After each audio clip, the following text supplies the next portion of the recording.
Hello and welcome to another episode of startup talkies. मैं हूं आपका होस्ट अंकित राज सिंह और आज के इस एपिसोड में हम आपको एक ऐसे एंटरप्रेन्योर से मिलाएंगे जिन्होंने अपने इनोवेशन के चलते ना सिर्फ दो शहरों की दूरी को कम किया है बल्कि उसे बेहद कंफर्टेबल भी बनाया है। आज के हमारे स्पेशल गेस्ट हैं इंटरसिटी स्मार्ट बस के CEO and co founder Manish Rathi. Manish sir, welcome to our show. Thank you अंकित।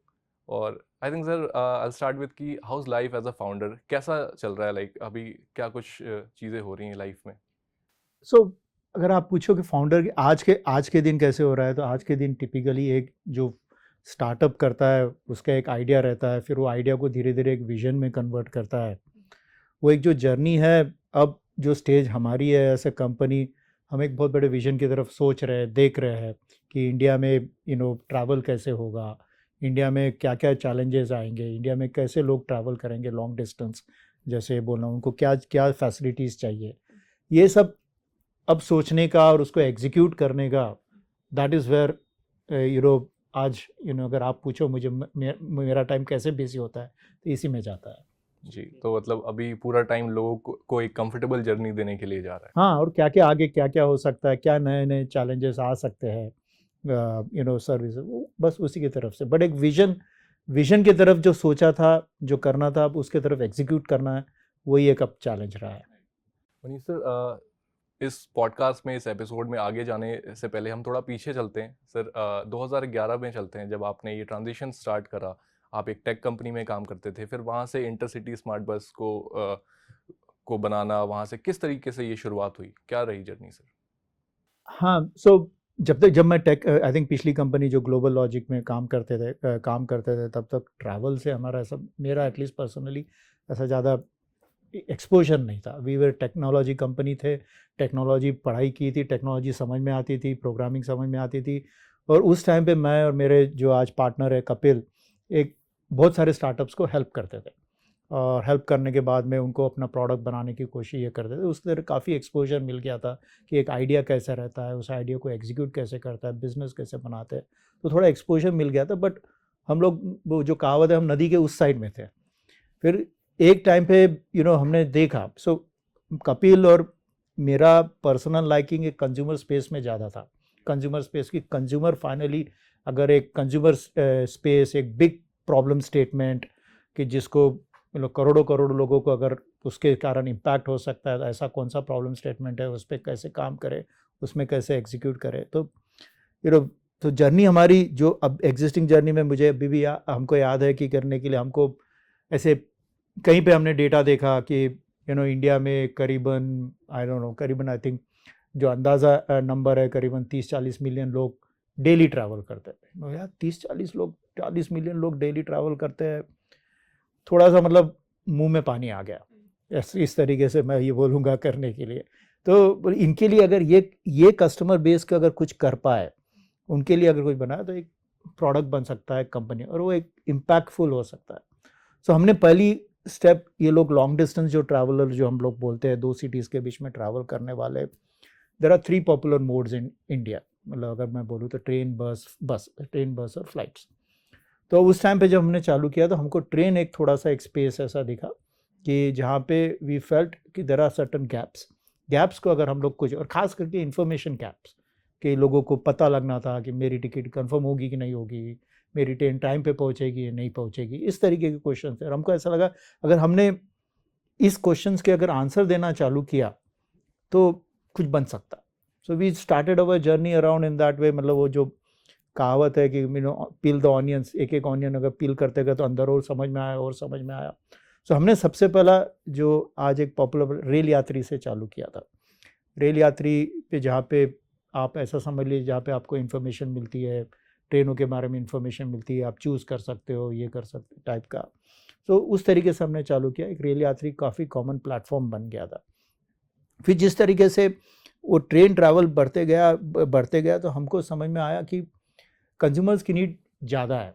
कभी उनको, तो एक नीड हमको समझ में आ गई थी कि यार, जब ट्रेन की टिकट मुझे नहीं मिली तो मैं क्या करूँ। सो एट दैट टाइम हमको थोड़ा सा, जब मार्केट रिसर्च और कंज्यूमर रिसर्च से थोड़ा पता लगा, लोग ट्रेन्स को बहुत चाहते थे। They prefer trains across in that way. Train की टिकट नहीं मिली तो भी बोलेंगे यार कल वापस आ जाता हूँ मैं, बट बस में नहीं जाऊँगा, वेटिंग में वेटिंग में चले जाऊँगा, बस में नहीं जाऊँगा। हमको ऐसा लगता था यार, क्यों नहीं जा सकते. सो वो रियलाइज़ हुआ कि और दूसरा ये था कि ये भी अंदाज़ा हो गया था कि जिस तरीके से इंडिया की इकोनॉमी बढ़ रही है, जिस हिसाब से हम और ट्रैवल करने लग गए, काफ़ी ट्रैवल, अगर अब हम अपने पेरेंट्स से भी कंपेयर करें तो हमारा ट्रैवल काफ़ी बढ़ गया है ये करने के लिए. सो और ट्रेन उस हिसाब से बढ़ नहीं रही थी, कैपेसिटी बढ़ नहीं रही थी. तो हमको ऐसा लगा, और जिस हिसाब से गवर्नमेंट ने उसी टाइम से हाईवे इंफ्रास्ट्रक्चर में जो इन्वेस्टमेंट कर रहे थे ये करने के लिए, तो हमको दिखा कि future is on the road. But at the same time how do we दोनों को कंबाइन कैसे करें, उस तरीके से हमने सोचा. तो हमने देखा कि अगर बस को ट्रेन जैसा बनाया जाए तो शायद लोग बस पे ट्रैवल करेंगे. तो अगर आप देखो आज जो हमारी इंटरसिटी स्मार्ट बस चल रही है, उसमें आपको काफ़ी पैरेलल्स दिखेंगे ट्रेन में. फ्लैट बेड्स है, जैसे हम सबसे पहले है जो एक वॉशरूम ऑन द बस का कंसेप्ट लाए. फिर जो वेटिंग लाउंजेस है, जहाँ पे जैसे ट्रेन स्टेशन रहता है वहाँ पे बस वाले कैसे बैठेंगे, कहाँ ये करने के लिए एक बस कैप्टन स्टाफ है. जैसे ट्रेन में टीटी रहता है, फ्लाइट्स में एयर हॉस्टेस रहते हैं, तो वैसे बस कैप्टन. तो ऐसे कंसेप्चुअल अगर लाए तो लोगों को धीरे धीरे लगेगा कि यार ट्रेन भी बस जैसी है, बस भी ट्रेन जैसी है.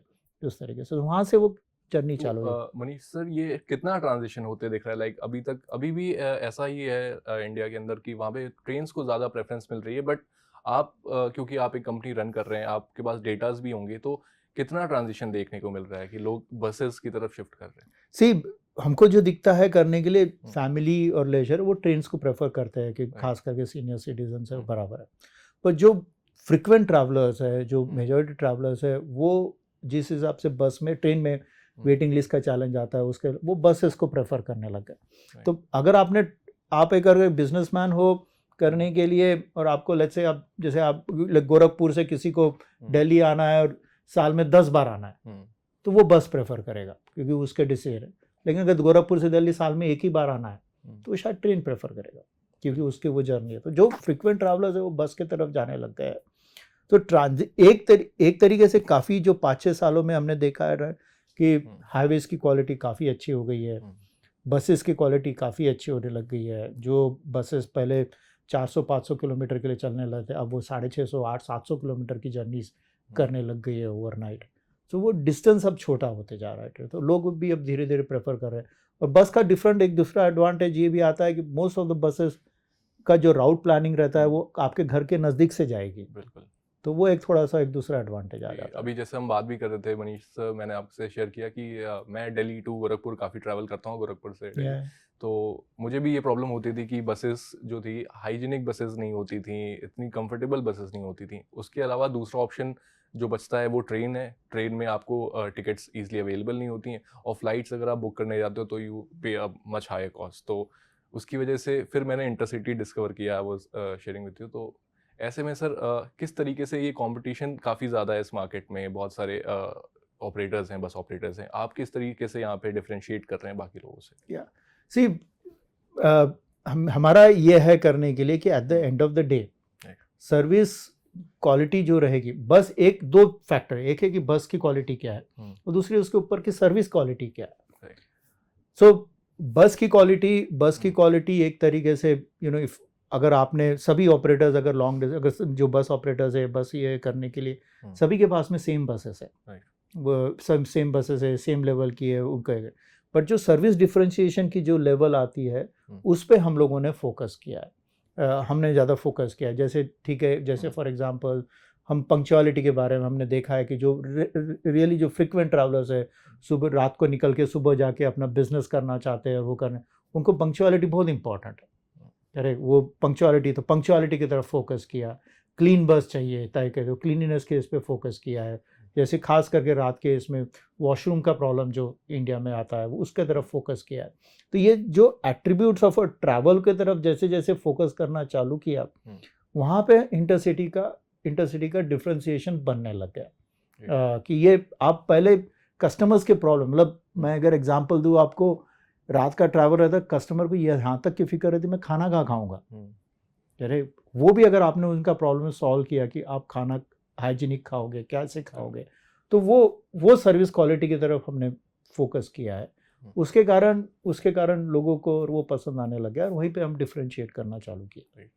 सर एक जो मतलब एक पर्सनल प्रॉब्लम जो मैंने भी फेस करी है वो ये कि बसेस के साथ नहीं, लाइक ट्रेन्स के साथ भी हमने ये चीज़ देखी है, जो प्राइस सर्ज का जो एक फैक्टर है कि जब भी हम कभी फेस्टिवल टाइम पे या कभी ऐसे टाइम पे जब हम ट्रैवल कर रहे होते हैं उस टाइम पर प्राइसेस जो है वो काफ़ी ज़्यादा सर्ज हो जाती हैं। ऐसे में सर इस चीज़ को किस तरीके से आप देख रहे हो, कंट्रोल करने के लिए कुछ यार वो ऑप्शंस हैं? मतलब सप्लाई डिमांड का मेनली एग्जैक्टली, है। आई तो अंडरस्टैंड एक जब रियली क्या बोलते but see pricing, dynamic pricing जो आप बोलते हो करने के लिए एक तरीके से वो इंडिकेशन देता है कि अगर यहाँ पे भी है कि भाई मेरे पास ज़्यादा लोग जाना चाहते हैं और कैपेसिटी कम है। Right. अब इसमें से मैं किसको प्रेफर दूँ, तो हम्म। सबसे बड़ा लोगों के कंपनीज के बाद में फॉर्मूला ये पे रहता है मोर। एक कि एक प्राइसिंग निकालो तो उसके कारण थोड़े थोड़े थोड़े कम होंगे, Right. क्योंकि लिमिटेड सीट्स है। तभी अगर लिमिटेड सीट्स है तो ये होता है। मतलब श्योर आप बिल्कुल बराबर बात है कि फेस्टिवल के टाइम पे जब जाने की नीड रहती है तभी प्राइसिंग ये होती है। मैं लेकिन मैं ये भी आपको बताना चाहता हूँ कि आई नो कि ये क्वेश्चन हमको भी पूछा जाता है। आप जैसे होली दिवाली के इसमें पूछो, होली दिवाली के अगर देखो आप, तो कोई भी गवर्नमेंट, नॉट जस्ट अस, कि किसी का भी ट्रेन्स का भी देखो करने के लिए, तो होली के 2-3 दिन पहले या दिवाली के 2-3 दिन पहले प्राइस बढ़ जाता है, लेकिन दिवाली के 2-3 दिन बाद में वो बसेस खाली रहती है या ट्रेन्स खाली रहती है। सो दोनों ऊपर नीचे भी होता है, ऊपर नीचे भी होता है। तो वो डिमांड और सप्लाई को वो करने के लिए डायनामिक प्राइसिंग आता है। सर जैसे अभी हम बात कर रहे थे कंपटीशन है इस मार्केट में और कुछ डोमिनेंट प्लेयर्स हैं जिनके पास काफ़ी बड़ा मार्केट शेयर भी है। ऐसे में सर इंटरसिटी किस तरीके से अपने मार्केट शेयर को ग्रो कर रहा है और किस तरीके से क्या प्लान्स हैं आगे के लिए? या सो नंबर 1 2-3 चीज़ें हैं कि आज हम लोग वी स्टार्टेड, हमने हमारी जर्नी नॉर्थ से चालू की, फिर उसके बाद में साउथ गए और अब इस साल में हम लोगों का फोकस वेस्ट है। नेक्स्ट 12-18 महीने के लिए फोकस है और फिर धीरे धीरे दूसरी जोग्राफी। तो हमने ऐसे जोग्राफिकली ये टाई अप किया। दूसरा हमारा फोकस अभी यह है कि एक कोई भी सिटीज़ को हब के जैसे इसमें कन्वर्ट करें, ताकि उस सिटीज़ के जो भी कस्टमर्स हैं उनको हम लोग काफ़ी ऑप्शंस दे सके as compare to, let's take an example, एक ही राउट या मल्टीपल राउट्स पे।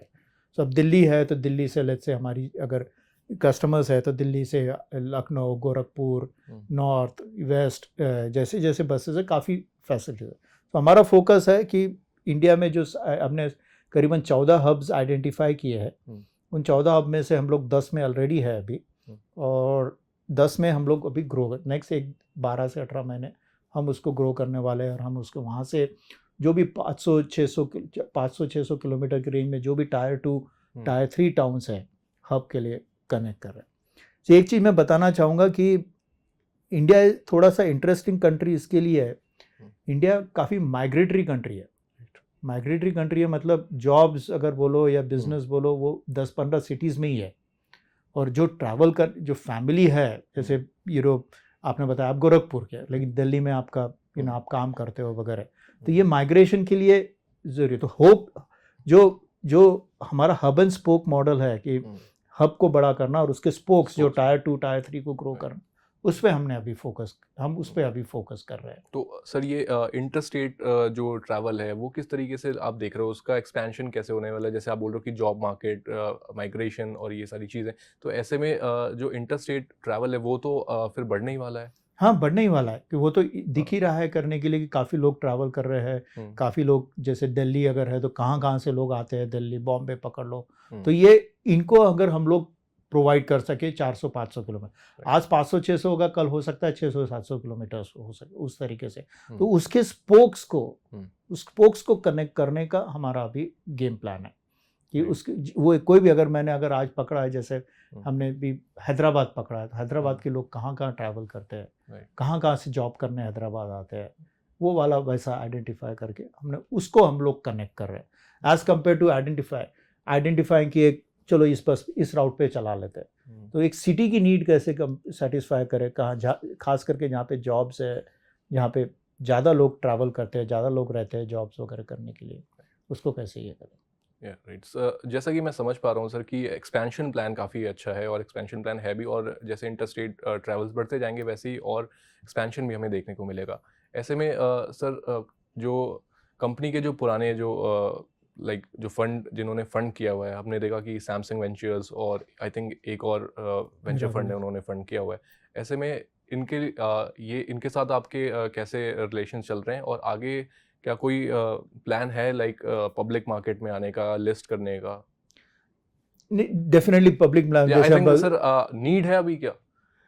पब्लिक मार्केट में जाने का एक तरीके से मैं हमेशा समझता हूँ एक स्टार्टअप की फाइनल एक एग्ज़ाम है, राइट। उस एग्ज़ाम को पास करना ही है करने के लिए। सो अगर किसी को अगर अपनी स्टार्टअप का सक्सेस गिनना है कि मैंने क्या, अगर किसी फाउंडर को सोचना है तो उसको पब्लिक मार्केट या जो पब्लिक मार्केट बोलो या आप बोलो एक एग्जिट जिसको बोलते हैं करने के लिए। एग्जिट मेरा कहने का मतलब कि जहाँ पे नॉट कि you are exiting out of the business, but उस कंपनी का एक एग्जिट हुआ, जो ओरिजिनल इन्वेस्टर्स रहते हैं उनको एग्जिट मिला, फिर नए इन्वेस्टर्स आते हैं, फिर उनको दूसरा ये करने। तो पहला जो एग्जिट का जो एक ये रहता है वो एक डेफिनेटली एक तरीके से एग्ज़ाम है। तो उस एग्ज़ाम के लिए हम भी तैयारी कर रहे हैं। ये है। आई थिंक आपका क्वेश्चन टुवर्ड्स द इन्वेस्टर्स वगैरह ये रहा है। सो वी बिन, हम लोग, मैं बोलूँगा कि हम काफ़ी फॉर्चुनेट रहे उस मामले में कि जो भी इन्वेस्टर्स हमको लास्ट 10 साल में जो भी आए हैं, जैसे फॉर एग्जांपल अगर मैं नाम लूँ, उजामा वेंचर्स, हीलियन वेंचर्स, ओमीडीआर, ब्लूम है, रिसेंटली नंदन नीलेकनी इन्वेस्ट किया है, सैमसंग है, इन सब ने, मिराबिलिस अभी रिसेंटली इन्होंने इन्वेस्ट किया है। ये काफ़ी सपोर्टिव रहा है क्योंकि इनका देव सीन अस इस तरीके से कि यार इनका vision is toward solving a कुछ प्रॉब्लम जो इंडिया में रहेगा या उसका बिग स्टेटमेंट प्रॉब्लम है, and yes at the end of the day वो प्रॉफिटेबल भी हो सकती है और उसका एग्जिट भी मिल सकता है। तो इस तरीके से इन सब इन्वेस्टर्स ने काफ़ी हमको सपोर्ट किया है लास्ट 8-10 ईयर्स में ये करने के लिए, हमेशा काफ़ी ये रहा है उनके तरफ से।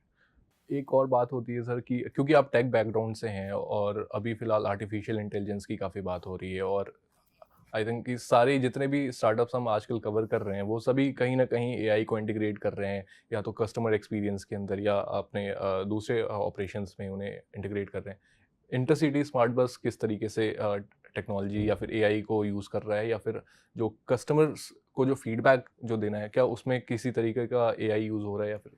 नहीं, एआई का तो काफ़ी हमारे बिजनेस में, जैसे हम अभी देखते हैं करने के लिए बस के अंदर की सेफ्टी, बस के अंदर की सेफ्टी कैसे ये देखे, जैसा टेक एन एग्जांपल कि एक काफ़ी ये रहता है कि बस का एक प्रेडिक्शन करना रहता है कि इसका, जैसे एक तरीके से कि इस बस में कुछ मेंटेनेंस ड्यू है क्या, तो वो साउंड क्वालिटी या वीडियो साउंड क्वालिटी और उस क्वालिटी से अगर आर्टिफिशियल इंटेलिजेंस से अगर प्रेडिक्ट कर सके कि ये बस का हो सकता है कि इसको गराज जाना चाहिए, इसको ये जाना चाहिए, तो इसके यूज़ काफ़ी हम लोग देखते हैं कस्टमर्स के लिए, खास करके जैसे ड्राइवर्स और इनकी सेफ्टी के लिए कि वो बराबर तरीके से चला रहे हैं।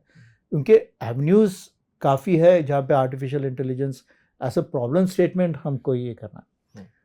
ओनली थिंग हमारा जो पर्सनल फिलॉसफी जो एज अ कंपनी रहा है, it is not about technology.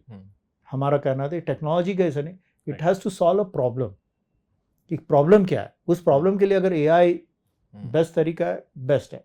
तो ऐसा नहीं है कि सो हमारा तरीका ये रहता है कौन सा प्रॉब्लम है और उसके लिए एआई अगर बेस्ट है तो उस तरीके से। सो डेफिनेटली जो एआई करने के लिए हमारा जो उसका फ्यूचर है डेफिनेटली काफ़ी प्रॉमिसिंग लगता है ये इसके लिए, बट हमारा adoption has to solve a customer problem. Manish sir, like tier 2 tier 3 cities में हम देखते हैं कि बहुत छोटे भी प्लेयर्स हैं जो ऑपरेट कर रहे हैं, और आई थिंक वो ठीक ठाक भी कर रहे हैं। तो ऐसे में क्या इंटरसिटी का कोई ऐसा एक्विजिशन प्लान या कुछ ऐसे मर्जर्स के प्लान्स हैं? इनफैक्ट हम तो उनके लिए काफ़ी एक्साइटेड ये है कि जो टायर 2 टायर 3 वाले हैं, जो भी बिजनेसेस अगर है या बस बिजनेस है, वी बिलीव कि वो काफ़ी वैल्यू लाते हैं टेबल पे, उनको लोकल नॉलेज है, correct. At the end of the वो वहाँ के कस्टमर बेस समझता है, वो वहाँ के क्या कैसे ये बनता है, वो लोकल नॉलेज है। वो there is no way you can get it on the internet, let me put it in that way. वो एक किसी का एक्सपीरियंस वगैरह से ही पता चलता है, वो डेटा नहीं, वो डेटा, ऐसा कोई रेडी डेटा नहीं है कि किसी से एक्सपीरियंस सीख ले करके। तो उसके लिए वी आर ऑलवेज इनफैक्ट खास करके जो एंटरप्रेन्योर्स है, जैसे जो एंटरप्रेन्योर्स के साथ में हम काम करते हैं, देयर आर 2-3 एंटरप्रेन्योर्स, मतलब एक एंटरप्रेन्योर जो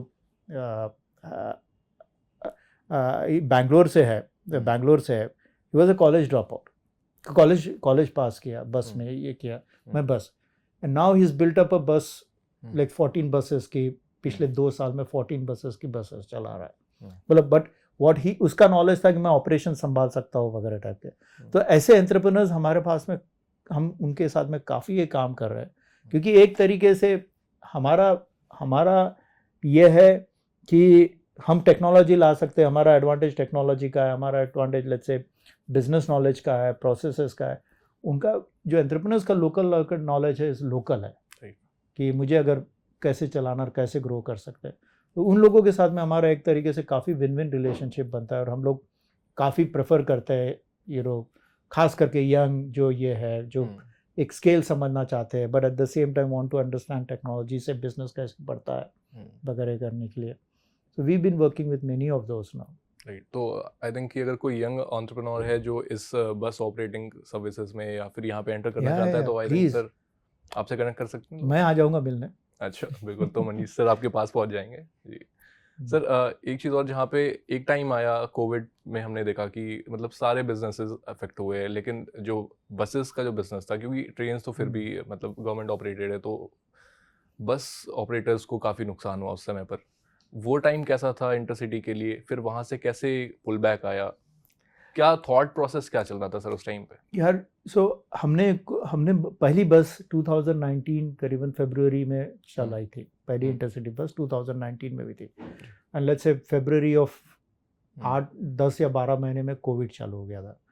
सो वो हमारा थोड़ा सा लैंड टेक ऑफ के पहले ही थोड़ा सा ये हो गया था, एंड आई थिंक बट हमने वो 7-8 महीने में इतना ग्रो कर लिया था। तो Covid was really a time for us कि थोड़ा सा 2 कदम स्टेप बैक करो और सोचो कि जब कोविड चालू है तो क्या क्या डिफरेंसेस हमने लाने चाहिए, क्या क्या करना चाहिए।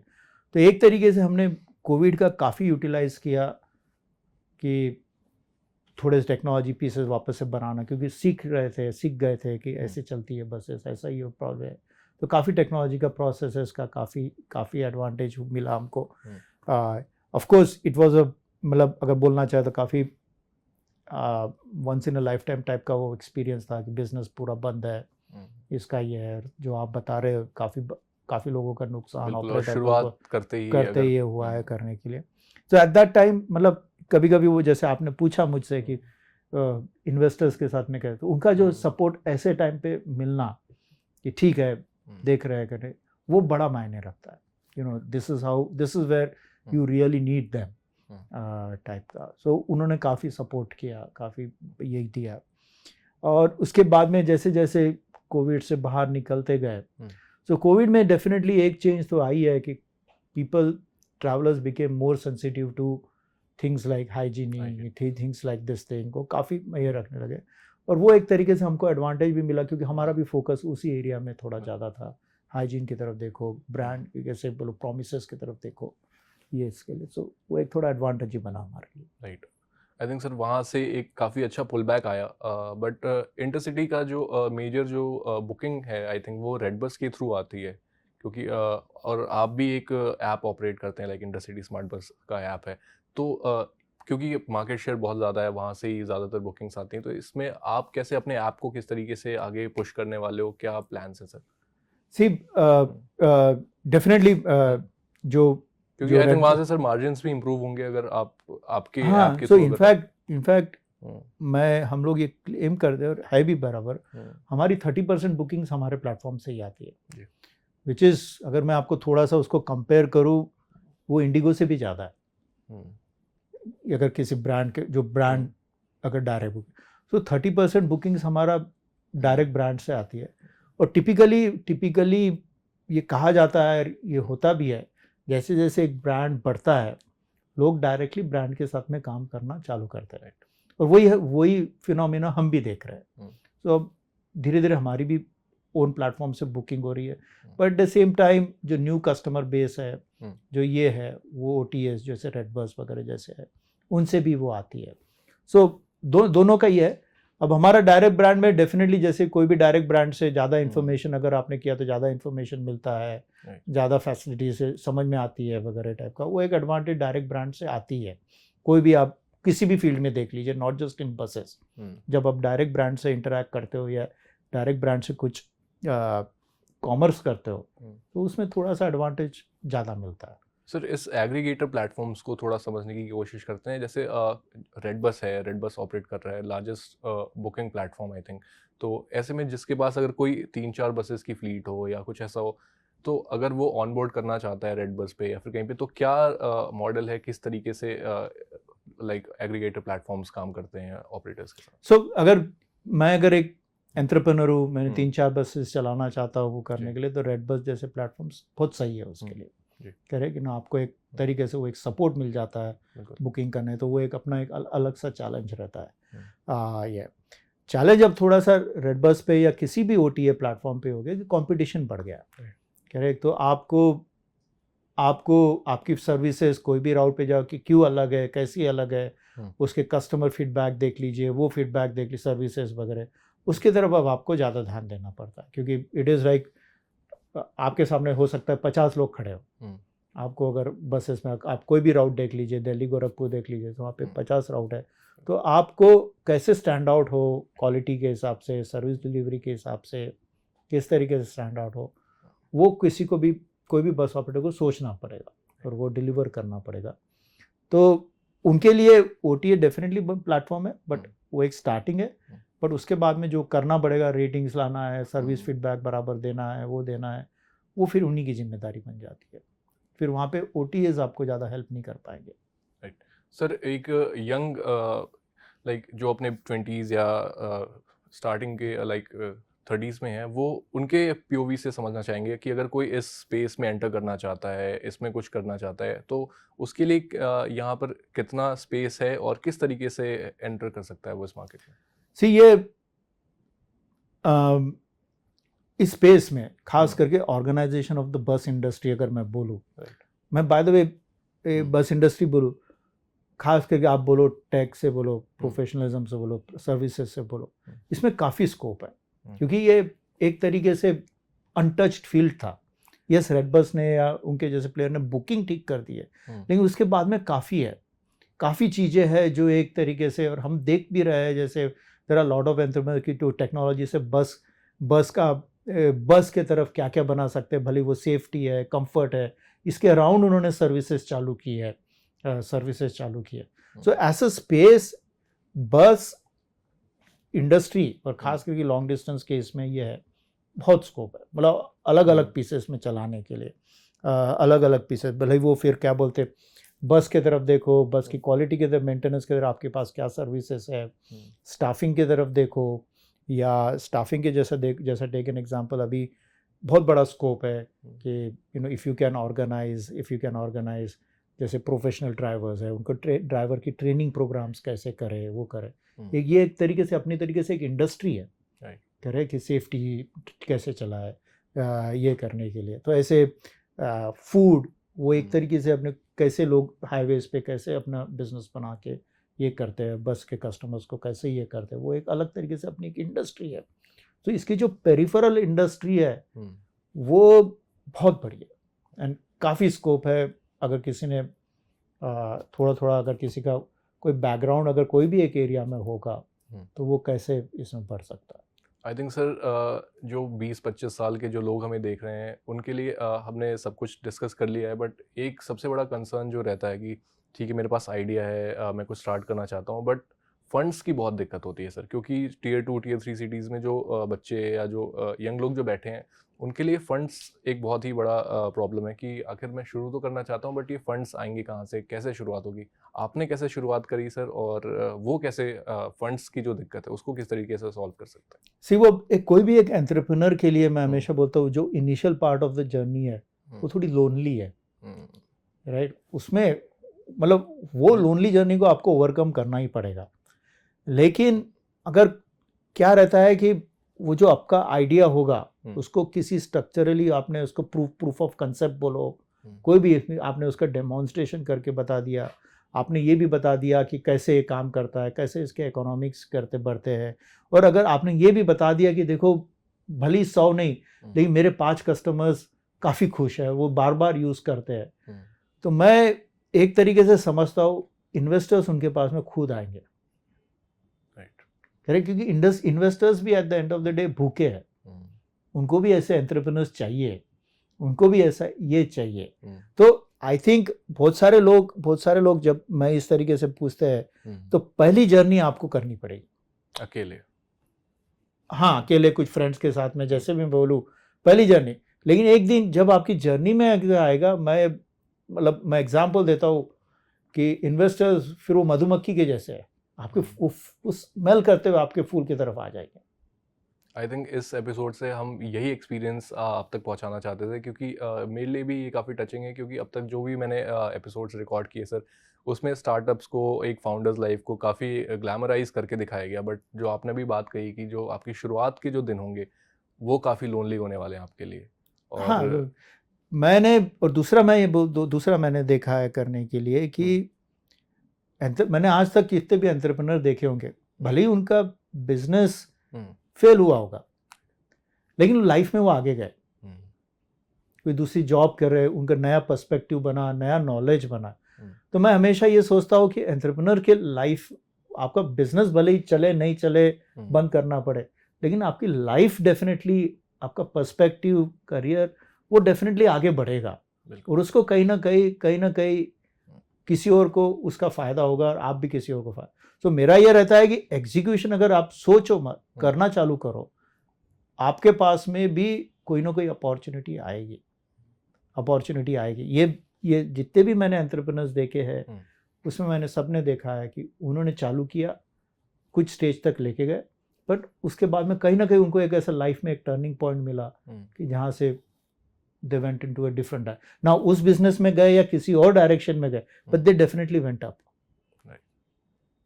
went up in the life। तो मैं हमेशा ये बोलता हूँ कि मैंने तो अपनी एंटरप्रेन्योरशिप जर्नी अपनी लाइफ में काफ़ी लेट चालू की है। करे एंटरप्रेन्योरशिप जर्नी में थोड़ा सा एक्सपीरियंस रहना ज़रूरी है कि कभी कभी एक्साइटमेंट के बाद में रियलिटी क्या है वो समझना ज़रूरी है। लेकिन आई थिंक सर कि आपने लेट किया, आई थिंक इसका एक फ़ायदा और मिला कि जो एक्सपीरियंस आपने गेन की उस समय पर, वो काफ़ी हेल्प करता हुआ नज़र आ रहा है मुझे। डेफिनेटली आता है, क्योंकि जैसे हम बोलते हैं, मैं और क्या बोलते हैं, we want to fail fast. Fail करना है तो जल्दी से फेल करना है, दैट्स आवर वर्किंग। अगर कोई आइडिया फेल फास्ट, बिकॉज हमारे पास में you want to move forward, you want to kind of do that thing across, ये करने के लिए। सो एक्सपीरियंस में आता है। एक्सपीरियंस में कैसे होता है, बहुत सारे, जैसे अगर मैंने देखा है एंटरप्रेन्योर, वो अपनी पिछले लाइफ के कुछ तो भी पार्ट में उनको बॉदर करता है कि मेरे बिजनेस में ना यार सप्लाई चेन बराबर चलता ही नहीं है, मैं ये सप्लाई चेन को फिक्स करना चाहता हूँ और उसके ऊपर मैंने कंपनी बना दी। तो जो वो ग्राउंड एक्सपीरियंस जो मिलता है 5-7 साल काम करने के बाद में, एक बिजनेस समझ में आता है, कोई प्रॉब्लम स्टेटमेंट आपको समझ में आता है, वो शायद आपकी फील्ड में भी है, मेरी फील्ड में भी है, इस तरीके से उस एक्सपीरियंस पे टिपिकली बढ़, तो उस एक्सपीरियंस को भी लीजिए, फिर आपको समझ में आ जाएगा यार मैं ये काम इससे भी अच्छा कर सकता हूँ, अरे ये बराबर नहीं हो रहा, मैं इससे भी अच्छा कर सकता हूँ, और फिर वो इससे भी अच्छा कर सकता हूँ, फिर से एक स्टार्टअप चालू होती है। मनीष सर, आई थिंक कि ये क्वेश्चन मुझे स्टार्टिंग में ऐड करना चाहिए था, लेकिन जो ज़ील मुझे आप में दिख रही है उससे मैं एक चीज़ और जानना चाहूँगा कि सर चाइल्डहुड कैसा था सर, मतलब कैसा था कि उस टाइम पर था कुछ ऐसा कि स्टार्टअप करेंगे, कुछ अपनी कंपनी बनाएंगे, क्या विजन था सर? नहीं, उस टाइम पे तो स्टार्टअप आई एम बहुत, उस टाइम पे तो थोड़ा सा आप मैं समझ लें, जब मैं ग्रेजुएट कर रहा था उस टाइम पे तो स्टार्टअप का नाम क्या था वो थोड़ा सा अलग था, और शायद हो सकता है कि स्टार्टअप का नाम हो तो घर पे थोड़े से नाराज़ भी हो जाते थे करने के लिए, वो भी हो जाता था। तो हमारा तो पर्सपेक्टिव, मेरा तो पर्सपेक्टिव था जॉब और वो करने के बाद में बना है ये इसके लिए। बट एक चाइल्डहुड पढ़ाई में और वो करने में, जॉब्स करने में, उसी में ही रहा है।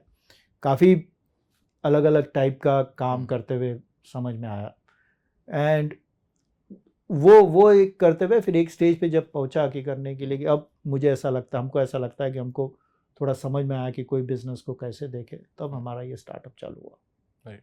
क्योंकि सर आपने दोनों ही साइड एक्सपीरियंस किए हुए हैं, जॉब भी आपने करी है, आपने बिजनेस भी किया है और काफ़ी सक्सेसफुली आप रन कर रहे हैं। ऐसे में जो एक बहुत बड़ी जो ये डिबेट चलती रहती है जॉब वर्सेस स्टार्टअप, ऐसे में आप किस तरफ स्टैंड करते हैं यहाँ पे? नहीं, मैं बोलूँगा जॉब कीजिए, जॉब कीजिए, क्योंकि पहला फाउंडेशन आपका जॉब से बनता है। जॉब कीजिए, ऐसा एकदम अनलेस एंड अनटिल आपका कोई फैमिली बिजनेस हो, उस बिजनेस को आप बहुत अच्छे से समझते हो और आप उस बिजनेस में कुछ अब आगे अलग करना चाहते हो, तो आपके पास आपकी पढ़ाई पहले हो चुकी है। फिर जॉब जो भले ही वो नहीं जॉब है, लेकिन मैं हमेशा ये सोचता हूँ कि जो भी आप करना चाहते हो उस बिजनेस का थोड़ा सा फाउंडेशन समझ लीजिए। अगर आपके पास में उसका बैकग्राउंड नहीं है तो समझ लीजिए, फिर उस बैकग्राउंड में आपको, अगर आपके पास में एंटरप्रेन्योर माइंडसेट है तो शायद मैं 90% अश्योर्ड हूँ वो आपको बॉदर करेगा और आपको क्लिक करेगा और आप बोलोगे नहीं यार मैं इसको अलग से करूँगा। लेकिन मैं ये जॉब वर्सेस ये इसमें नहीं ज़्यादा ये करना, क्योंकि फाउंडेशन ऑफ जॉब मेरे हिसाब से is not just monetary thing, it is also about knowing a business. कि आप भले ही आप एक होटल इंडस्ट्री में काम करो थोड़े दिन, या आप कोई भी इंडस्ट्री में काम करो, आपको उस इंडस्ट्री में क्या होता है, कैसे होता है, वो समझ में आएगा। बिल्कुल। कह रहे तो आप जॉब से स्टार्ट करिए, क्योंकि वहाँ से आपको एक बेटर अंडरस्टैंडिंग मिलती है उस पूरे सेक्टर की, कि जिस भी सेक्टर में आप एंटर करना चाहते हैं। और आई थिंक हम ऐसे ही और एक्सपीरियंसेस आपके साथ शेयर करते रहेंगे। मनीष सर ने आज काफ़ी कुछ अपने एक्सपीरियंस से काफ़ी सारे इंसाइट्स भी दिए। आई थिंक सर एक लास्ट क्वेश्चन और ऐड ऑन करेंगे कि इंटरसिटी स्मार्ट बस यहाँ से नेक्स्ट 5 ईयर्स कैसे देखते हैं आप सर? सो डेफिनेटली सभी हब्स में हम रहना चाहते हैं, सभी तरह से एक्सेस होते हैं। काफ़ी आजकल लोग ब्रांड बनने से काफ़ी आती है इंक्वायरीज कि कब हमारे सिटीज़ में आ रहे हैं, तो हम इसको स्टेप बाय स्टेप देख रहे हैं। तो नेक्स्ट 4-5 ईयर्स में एक तो डेफिनेटली जोग्राफिकल ग्रोथ का देख रहे हैं। दूसरा, और हमको ऐसा लगता है कि 3-4 और problem statements of a traveller solve करना है हमको, कि उनको जैसे सर क्या? अब जैसे एक जो हम लोग सोच रहे हैं करने के लिए, कि देख रहे हैं करने का, कि जो लॉन्ग डिस्टेंस जर्नी में हेल्थ, जैसा हेल्थ बोलो, जैसा मतलब मुझे बोलने में कोई शायद ये नहीं होगा, इंडिया में थोड़ा सा पोल्यूशन का प्रॉब्लम है। बिल्कुल कह रहे अब बस जर्नीज में अगर आप एक लॉन्ग जर्नी से फ्रेश होकर निकलना चाहते हो तो बस के अंदर का पोल्यूशन कैसे कंट्रोल करें, वो पोल्यूशन कैसे, क्योंकि वो ट्रैवलर में तो हेल्थ के तरफ से कैसे हो जाए। दूसरा ये है। तीसरा, 90% of India's travel is night travel, रात को लोग ज़्यादा ट्रैवल करते हैं, तो उसमें सेफ्टी के लिए क्या क्या कर सकते हैं और सेफ्टी कैसे करें, सेफ्टी कैसे बढ़ाए। जैसे मैंने बताया कि ड्राइवर्स को या किसी को भी कैसे ये करें। तो ऐसे 3-4 फील्ड्स है जो हमको ऐसा लगता है कि अभी भी थोड़ा काम करना बाकी है उस पर, और ताकि ये एक बड़ा प्रॉब्लम स्टेटमेंट पड़े। जैसे हाईवेज बन रहे हैं, जैसे एक एग्जांपल मैं देता हूँ, जैसे अभी अगर दिल्ली बॉम्बे का हाईवे अगर बन गया, जब भी आई थिंक 1 साल में या कुछ तो भी हो जाएगा, that will come under the bus market. कि 14-16 घंटे की जर्नी में अगर आप दिल्ली से बॉम्बे, तो लोग बसेस चलो, वो 1000 बसेस का मार्केट है, एटलीस्ट 2000-3000 बसों का। तो इस तरीके से जब ग्रोथ होता है, जैसे हाईवे से होते हैं, तो इसके लिए लोग प्रेफर करें कैसे ये करें। आई थिंक सर एक पॉलिटिकल क्वेश्चन और ऐड ऑन कर देते हैं, क्योंकि हमने हाईवेज और ट्रांसपोर्टेशन की बात करी, तो जो हमारे यूनियन ट्रांसपोर्टेशन मिनिस्टर हैं नितिन गडकरी जी, उन पर आपका क्या व्यू है और कैसे देखते हो आप जो उन्होंने काम किया है पिछले 10 सालों में?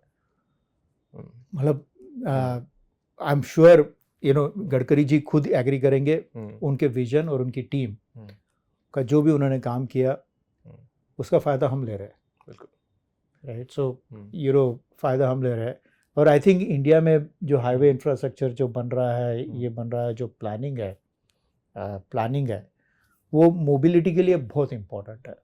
तो एक जो पिक्चर जो बनाया है उन्होंने करने के लिए, वो डेफिनेटली काफ़ी यूज़फुल बना है, और हम उसका इम्पैक्ट हम देख ले रहे हैं। ऐसा ही नहीं है कि वो एक एज अ यूनियन मिनिस्टर और समथिंग वो बोल रहे हैं, हम तो देख रहे हैं, तो वो फ़ायदा हमको दिख रहा है। फर्स्ट हैंड एक्सपीरियंस दिख रहा है। Thank you so much Manish sir हमारे साथ जुड़ने के लिए और हम अपना इतना कीमती वक्त देने के लिए, और जो भी हमारे यंग ऑडियंस है उनके लिए आपने काफ़ी बेहतर एक्सपीरियंस अपना शेयर किया, उनको काफ़ी बेहतर इंसाइट्स दिए। So I think sir thank you so much sir. Thank you Ankit. बिल्कुल। और जो भी व्यूअर्स देख रहे हैं उन्हें बता दें कि हम इसी तरीके से आपके लिए कई सारे पॉडकास्ट के इस एपिसोड्स को लाते रहेंगे, आपको कई सारे इनोवेटिव फाउंडर्स एंटरप्रेन्योर से मिलाएंगे, इसलिए आप इस शो को देखते रहें। और अगर आपको ये एपिसोड पसंद आया तो उसे लाइक, कमेंट और शेयर करना ना भूलें, और keep watching startup talkies on Jagran business.